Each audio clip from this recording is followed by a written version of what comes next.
Hello friends, welcome back in the series of lectures of financial accounting and analysis. I, Dr. Shikha, welcome you again for this lecture. Now, as previously we have been talking about the basic concepts of accounting, the introductory part of the accounting. We have seen the accounting principles, concepts and conventions. We talked about GAAP, IFRS, ASB, and now we will be moving further with the accounting aspect, the numerical aspect of it. Under this, let us go back to the primary definition of accounting that we have discussed in the initial lectures when we were discussing the introductory part of accounts. That is, accounting starts with, it simply says that accounting is the art of recording, classifying, and summarizing in a significant manner and in terms of money, transactions, and events which are of a financial character and interpreting the results thereof. It means, from the definition, if you can see here, it starts with the recording, classifying and summarizing of the transactions. So these are the three different stages of preparing the accounting information, as it is very clear from the definition. So while starting with the numerical part of it, while starting with recording of the accounting information in the form of books, first we need to take up the first step, that is recording of the transactions. Now, when we talk about the recording of the transaction, it simply means that this is the process of accounting starts accounting which starts from the recording of the transactions of financial nature. So it means that any of the transactions which is occurring in the business having the financial nature simply means any transaction which has occurred through finances, or any transaction which can be converted into terms of money should be recorded in the books of accounts. So you need to identify first that the transaction occurring in the business should be of the financial nature, and if it is of the financial nature, then obviously it needs to be recorded in the books of accounts. So the very basic entry of recording any of the financial transaction that we do in the business is the first step of preparing the accounts. So let us first proceed further and try to understand what is journal. Journal is basically, if you call it as the first book of recording the transactions, or you can say the very first book of accounting. As we all know very well that since the business is having a lot of transactions on the daily basis related to finances, which needs to be recorded in the books of accounts. So in accounting and bookkeeping, a journal is simply a record of financial transactions in order by date, or you can say in journal we record the transaction in the chronological order. So any entry, any transaction which has occurred in a business should be recorded in the books of accounts, and the very first entry that we have related to that financial transaction is under journal. Earlier, the journal, as now we have softwares available to record those transactions, but earlier this entry needs to be done manually. But now, since we have Tally and all, these are the software which are used for recording the first hand transactions in the books of accounts. So with the help of that software, we can very well do the entry in the books of accounts.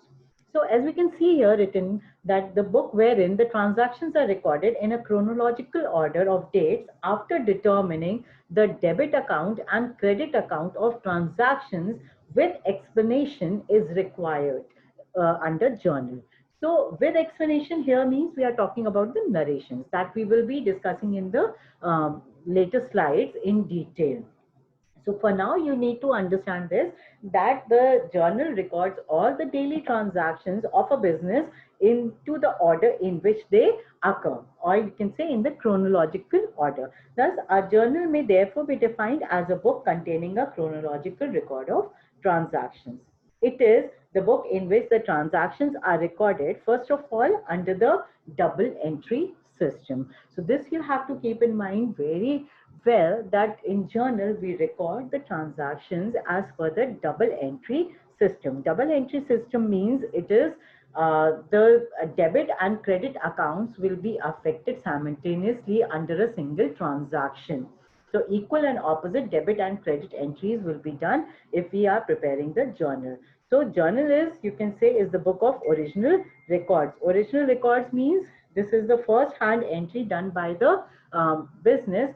After this, the later on, we will move to the later on stage where we classify and then prepare the summary of all these transactions that has been recorded in the journal. So let's move on further uh, with the detailed concept of journal. Like, as you can see here, it is written that you need to prepare a journal entry, and under the preparation of journal entry, there are three steps that you need to follow. One is recognize the accounts involved. So before proceeding further with what is journal and how to prepare it, we first will be focusing on the basic concepts of journal, on understand more better understanding of journal, that how to prepare the journal. Then we will discuss in detail the format through which we need to prepare the journal. So first we try to understand that how the journal will be prepared, what are the basic requirements, what are the basic understanding you need to develop before actually making out the journal entries. So before proceeding further for the journal entry, let's understand that how the journal needs to be prepared. One is, first step, recognize the accounts involved. See, under any of the financial transaction, you need to first understand that what are the requirements of the different accounts, or you can say in simple term, what is the financial transaction that you need to record, and under that financial transaction, what all are the accounts which have got affected. Different types of accounts get affected under different financial transaction. Let's say, for example, take a very simple example, that you have purchased certain raw material from your vendor. So that simply means that there are certain raw material which you are receiving, against which there can be two conditions. Either you have given the cash, you have given the immediate payment for your purchases, or it is a credit purchase for which you need to pay the later amount.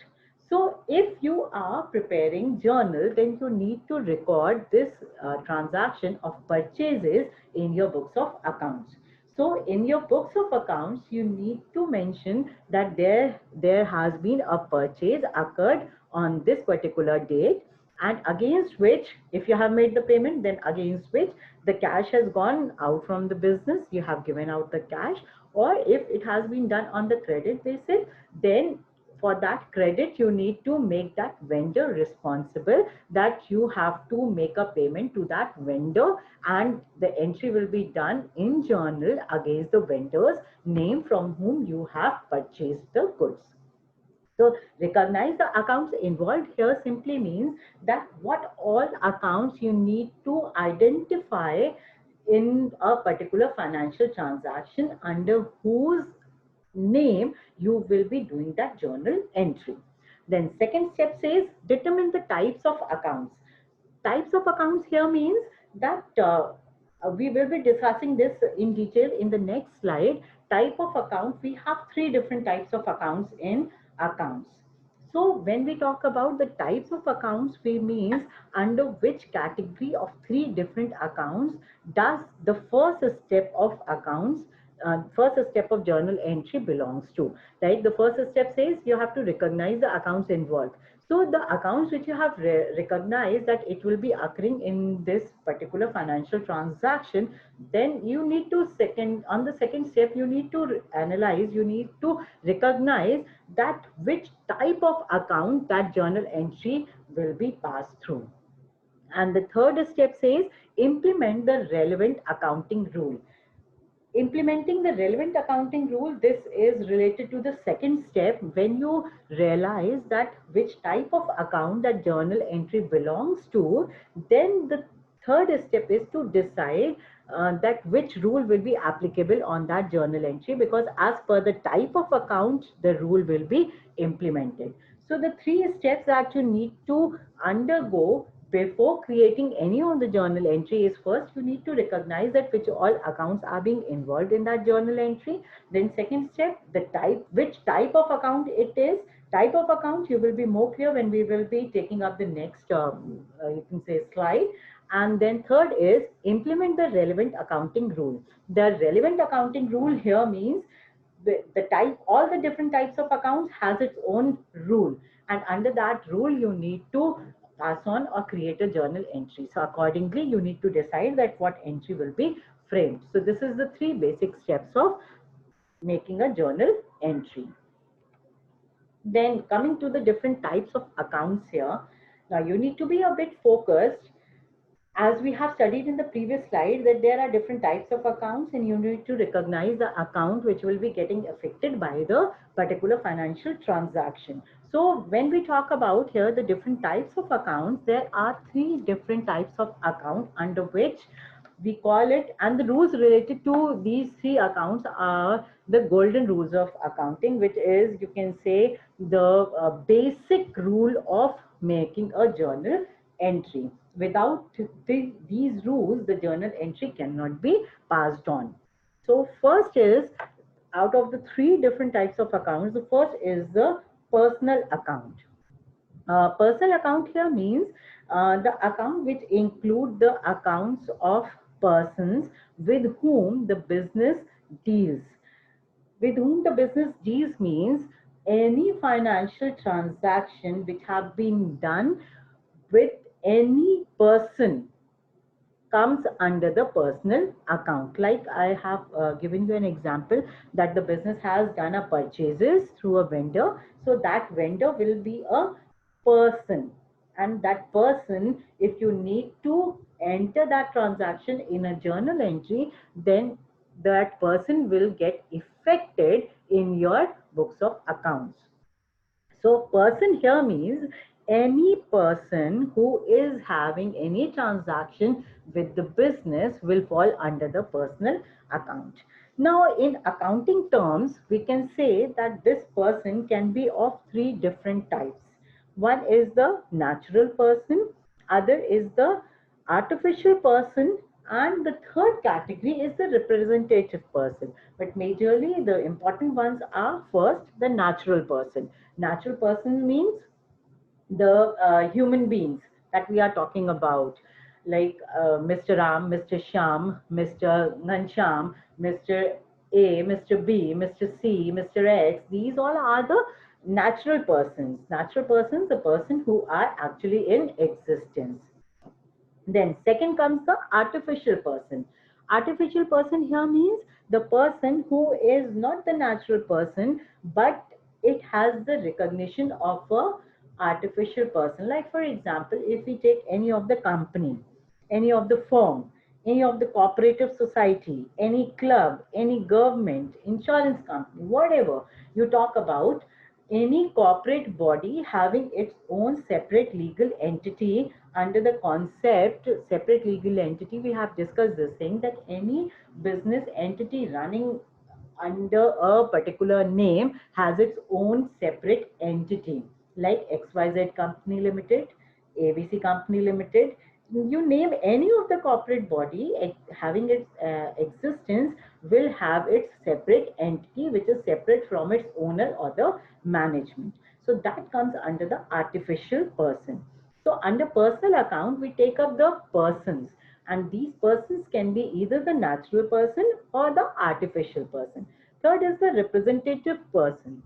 These are the accounts which represent a certain person or a group of persons.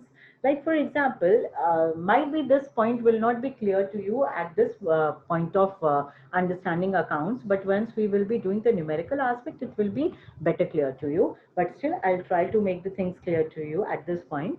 For example, let us take, if the rent is due to the landlord, an outstanding rent account will be opened in the books.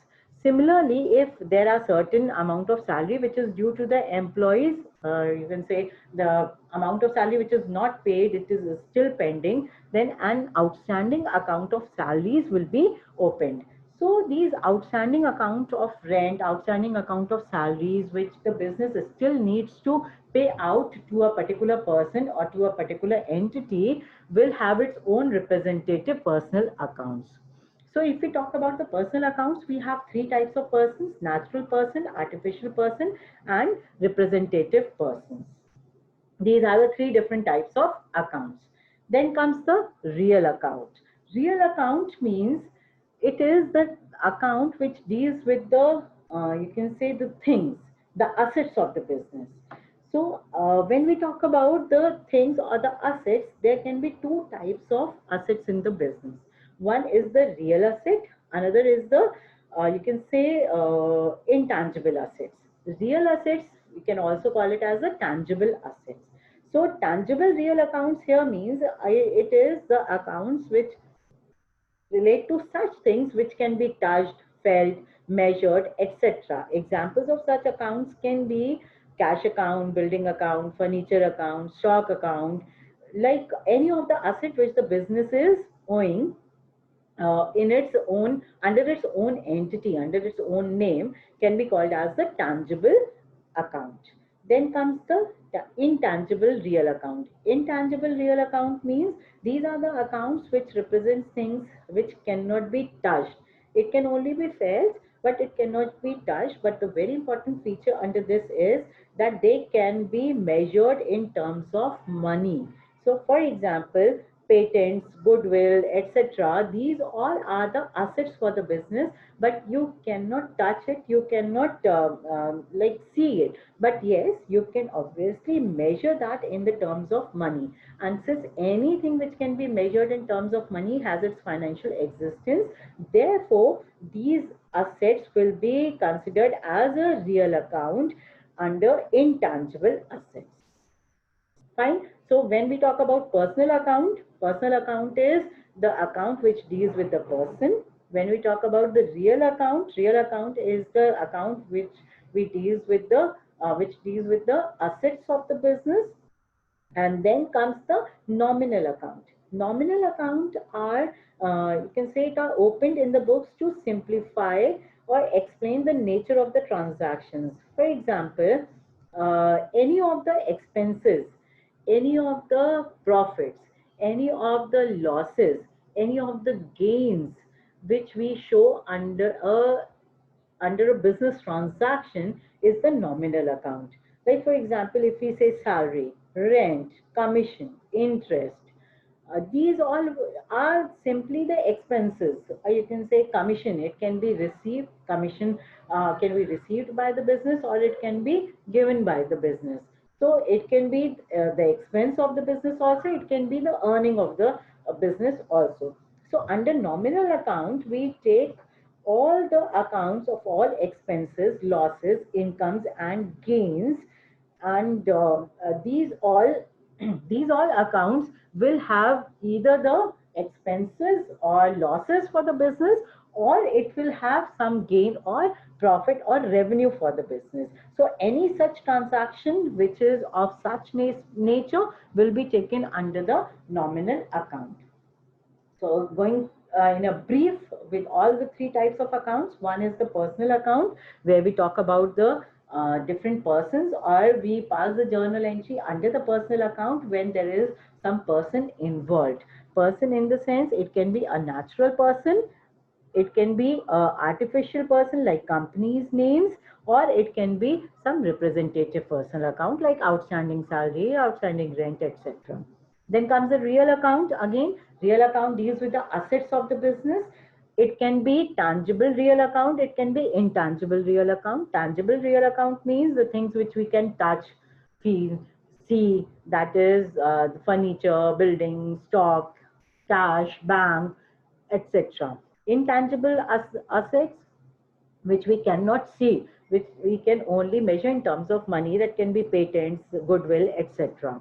Then comes the nominal account. Nominal account means it is the accounts which is related to the expenses, losses, incomes, or gains for the business. Any transaction which leads to expenses, transactions, any profits, any gains, any losses for the business, that comes under the nominal account.